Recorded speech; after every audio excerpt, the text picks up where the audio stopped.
What got you interested in the mind? Pretty much everybody's interested in the mind. I mean, you have to admit that. I wasn't till I was 30 plus. I can promise you that. Okay. Somebody once asked me, do you want to make money or do you want to save the world? I said to him, I don't know how to make money, so that's not going to happen. I don't mind trying to save the world. Climate change is our single biggest challenge. This progress that we celebrate comes at a price. There are winners and losers in every game, sadly. We are very far from being in a sustainable planet, right? So to assume that we could do some small things and get there, no, it's not going to happen. One thing that you think we could all do? Consume less.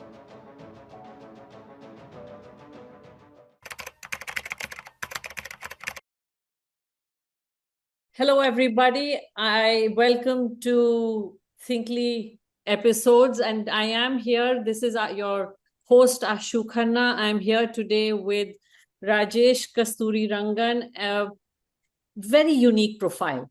Mathematician and cognitive scientist, while of course both of them bring, there's an element of maths or patterns everywhere, but one is the left side and one is the right side, if I get it correctly. He is the founder of Socrates and Climate X, solving complex global challenges on climate and ecological and social issues. The other interesting part for all of y'all is that, Rajesh and I met barely a couple of months ago, but we discovered that we grew up in the same neighborhood.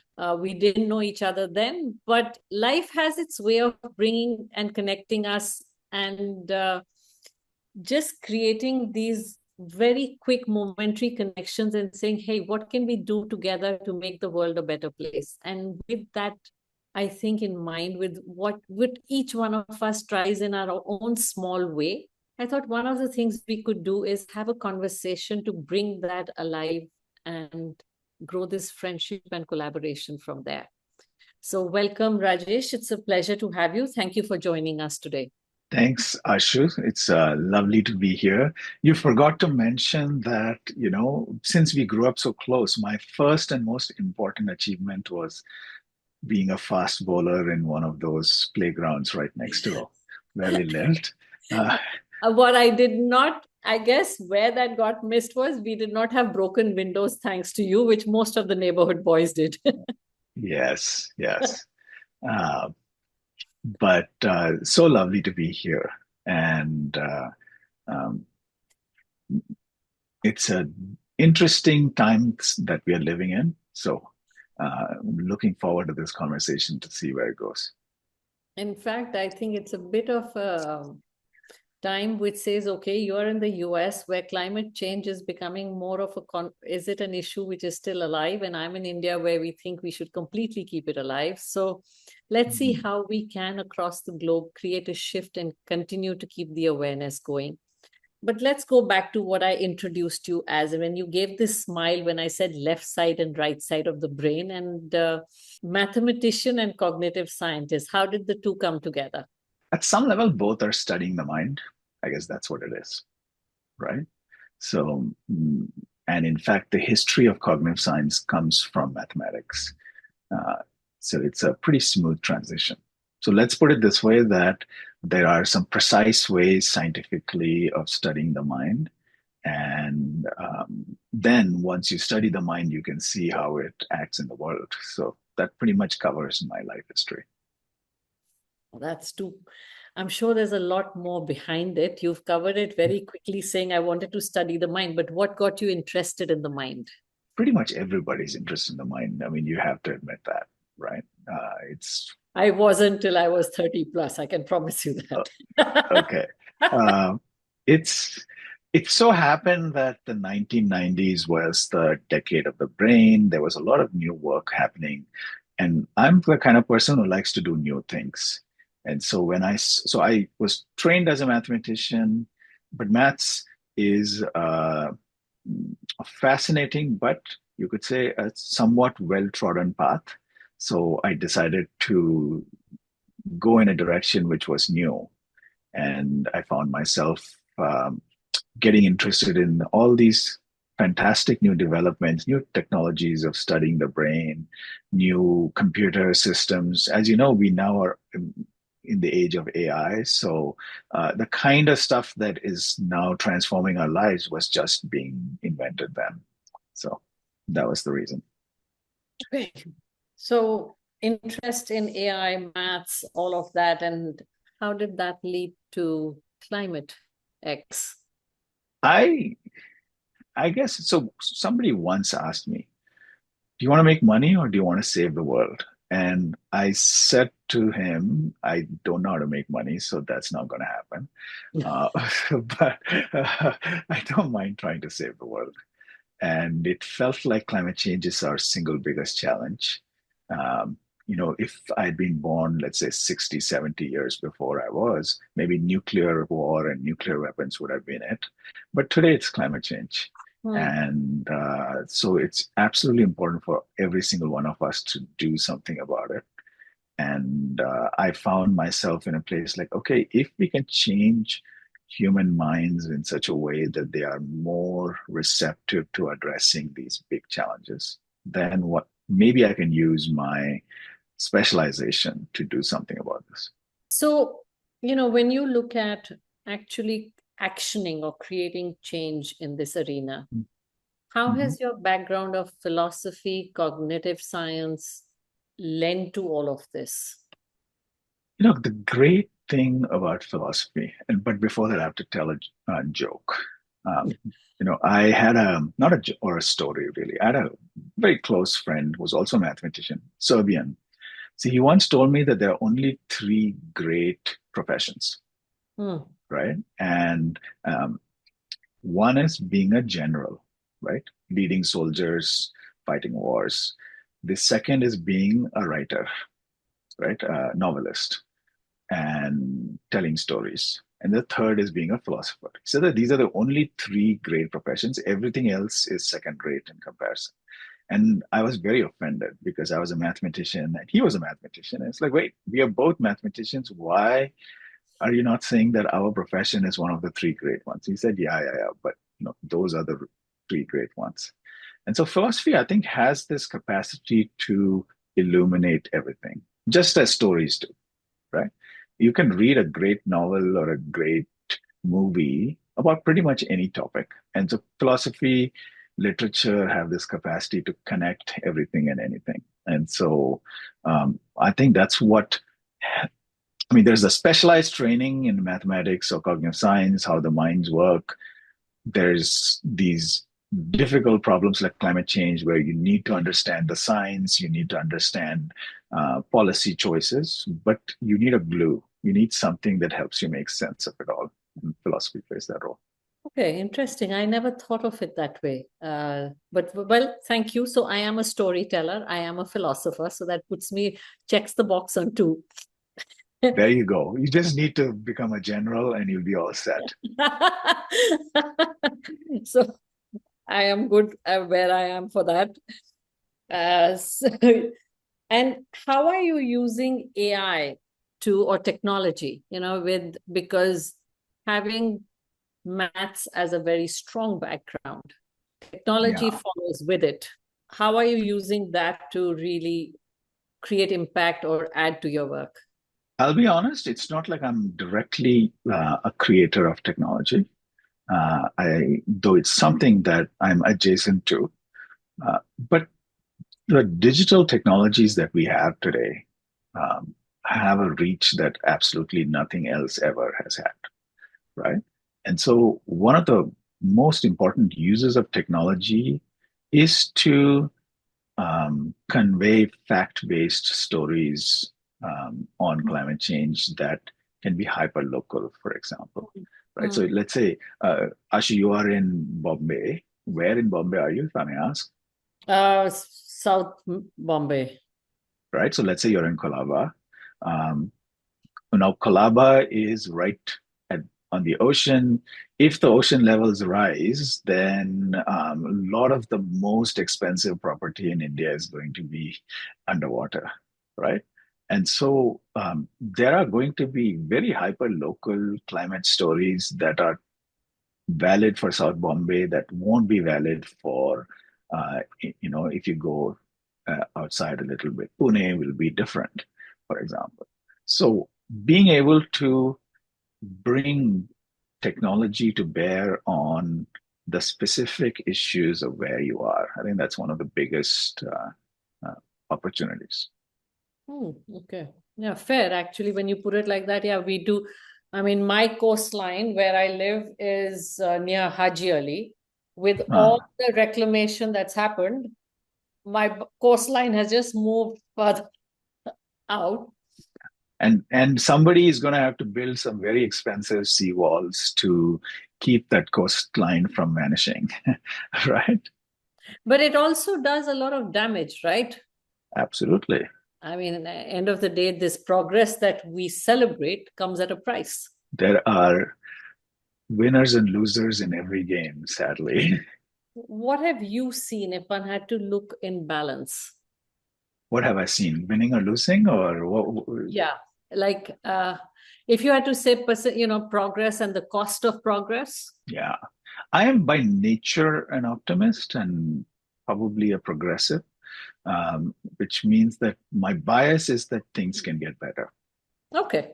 right? So, Yeah. so on that note, you know, you work obviously, I'm sure, collaboratively with a lot of people to make this mission of yours of climate change happen. Mm-hmm. What have you seen in terms of who are the kind of partners where who are able to really help you drive your mission forward?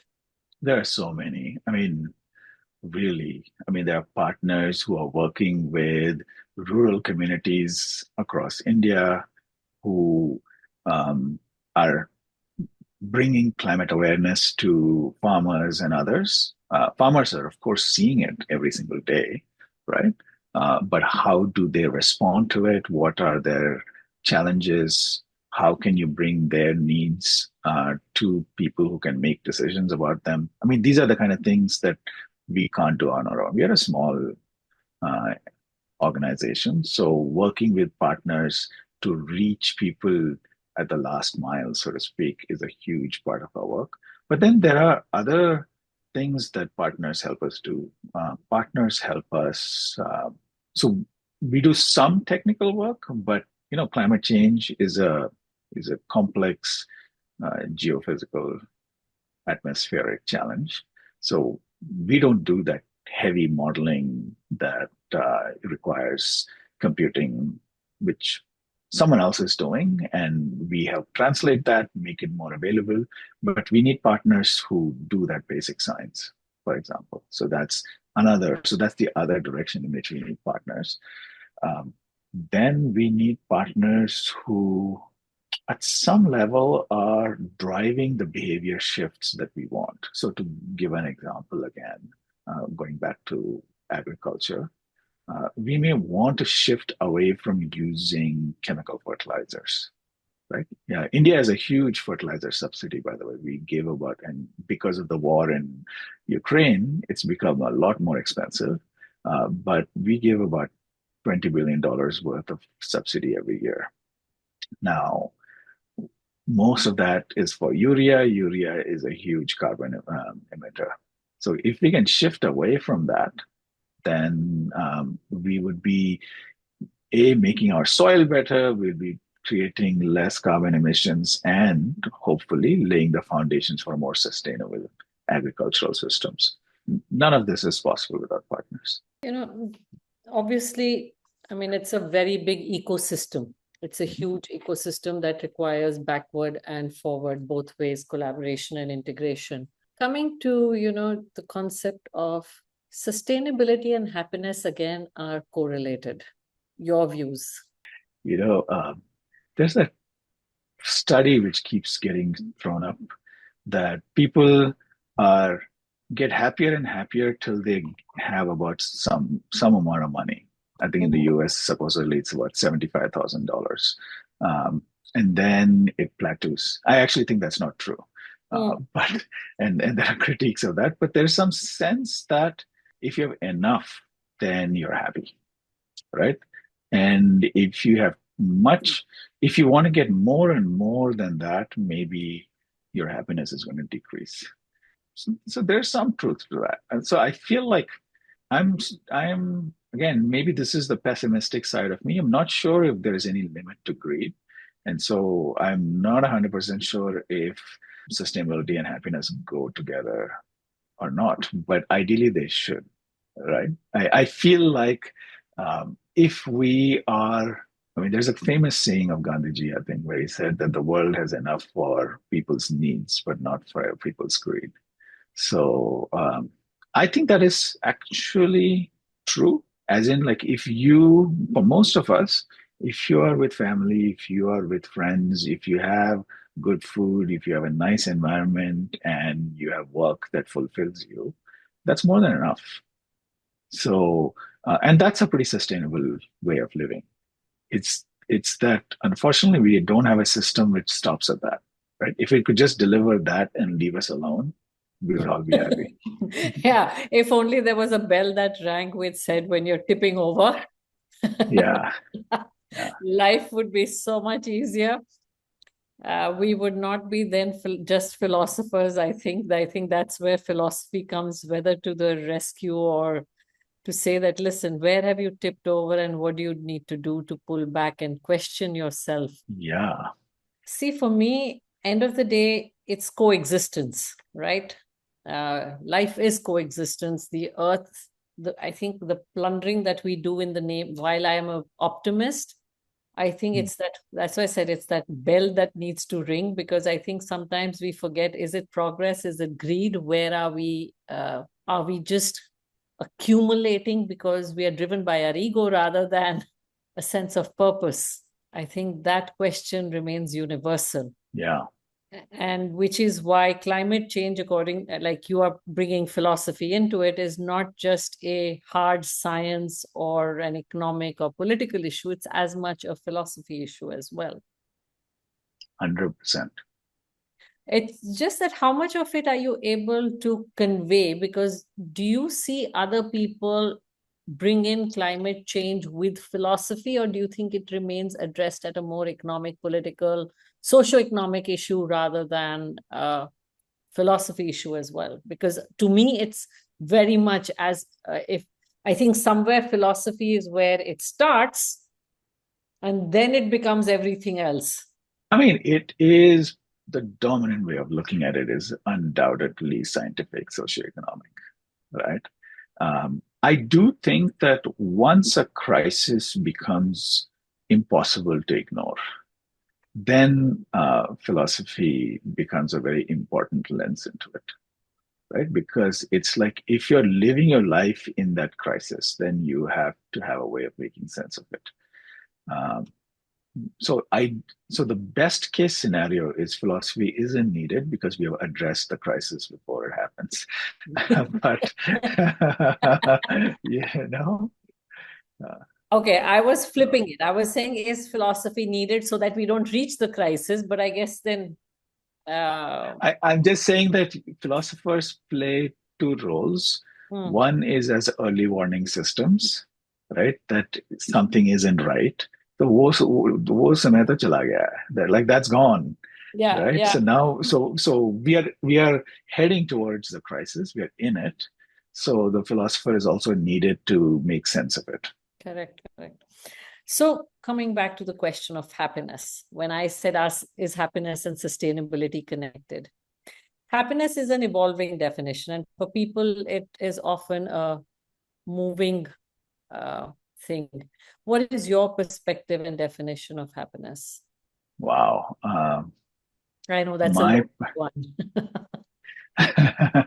I I think that I there's a usual. I mean, I'm a happy person.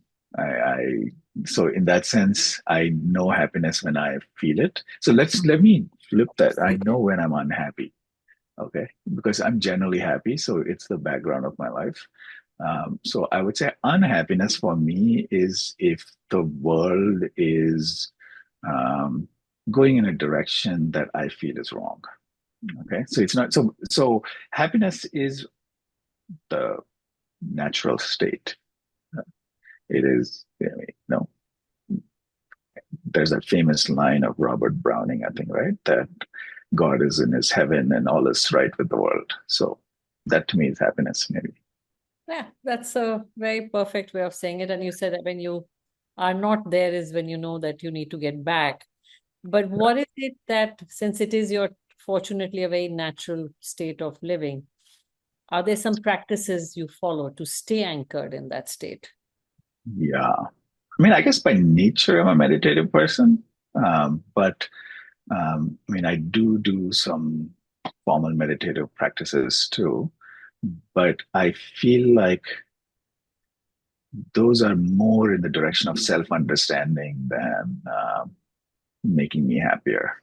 Uh, so again, I would say that I use techniques to remove unhappiness rather than make myself happy. So some of those are sometimes you have to let go of the of whatever Clutter we anger that collect. you Yeah. Yeah. right, Yeah. and to say that, I mean, it's very, very hard to do. Don't get me wrong. I think it's more or less impossible, but at least ideally, you want to act in the world and not worry about the consequences, right? Famous Yeah. karma neva vigaraste. So easy to say, hard to do. But if that can be done, um, that more or less keeps you happy, I would say. No, very, very true. I think it's like keep on doing your work and do your best and leave the rest. We have a question here today. What inspired you Mhm. to start Climate X? Which but really, I'll give read the whole question, and you can probably just collapse it. What's an ideal sustainable world we can currently look at, and how can technology help us live more sustainably? If we start course correcting ourselves now, how many years can we envision a sustainable planet? Now that's looking into really uh, glass ball, but crystal ball. So go for it. All right. I am going to answer that pretty sharply. I feel like we are very far from being in a sustainable planet, right? So to assume that we could do some small things and get there, no, it's not going to happen. Um, I, if we really want a sustainable planet, we need to very, very deeply change the system that we are living in today. Um, If you had to give it needs it one thing that you think we could all do, consume less. back to philosophy. Yeah, yeah, and I would say that consumption is sadly the driver of the economic system. Like, there's we don't know any other way to make people wealthier than to make other people consume. So we got a problem, right? Because we have aspirations. Every one of us wants at least a decent standard of living, but we don't know how to get that without overproduction. So I think that the real challenge is how do we create systems that produce enough but not more? And then the question is, what is enough? So, Again, a big so how question. do we, yeah, how do we get ourselves to agree on what is enough? And that is different for every human being. Yeah, yeah. So, any suggestions, for the youth who want to make a difference? The young today are keen to make a difference to the world. If there's one thing I've seen, this generation is more driven by purpose than maybe the earlier generation, which was driven more by success and wealth. Mm. Um, some words of advice or suggestion from you, other than consuming less. I get that completely. I think don't. No, it's going to sound really cliched, but um, don't let your imagination be squelched by reality. Right? Reality is going to be complex, sometimes difficult, but I, I would say hold to some image of the future. Maybe that sustainable planet, which we may have different ideas about, but this idea that we can all live on this earth um, together and there's enough for every single one of us. I think that's a good um, talisman to have. But I think that if you're young, I mean, I feel like I'm young, at least in mind, not so much otherwise. But if you're young in your mind, I would say that the best thing to do is to find other people like you and hold on to them really strongly. Yeah, the more collective consciousness, the more we come together, the more we can together make a bigger change. Yeah, that is, when you're talking about holding the image of a sustainable, clean, green planet, what image comes to my mind is, which always has been a very frightening image, of this movie Wall-E. So when I think of the world like that, I think it frightens me enough to say, what do I not want? What should I not be doing to be in that kind of a scenario where the only Mhm. thing that can survive is a cockroach? But I mean, I feel like we are not going to be there yet. It might happen I mean, there is a difference between catastrophe and apocalypse, right? Catastrophe is like the Second World War. I mean, it killed 50 million people, which is a lot. But um, most human beings still survived it. We don't want to go there again. So uh, I would say that if we can avert catastrophe, we have won in this second round of this crisis, right? So, and I think that the young people that I see are have both the courage and the energy and the desire to do something about this. So I'm pretty hopeful that will happen. On that very positive note, that we have a generation that is courageous and willing, we all continue to live in hope and faith, and to make the world a better place and a sustainable, happier place for all of us. So, Mhm. thank you so much, Rajesh, for joining us today. Really appreciate the conversation and look forward to catching up sometime again. Thanks, Ashu. It was a real pleasure to talk to you.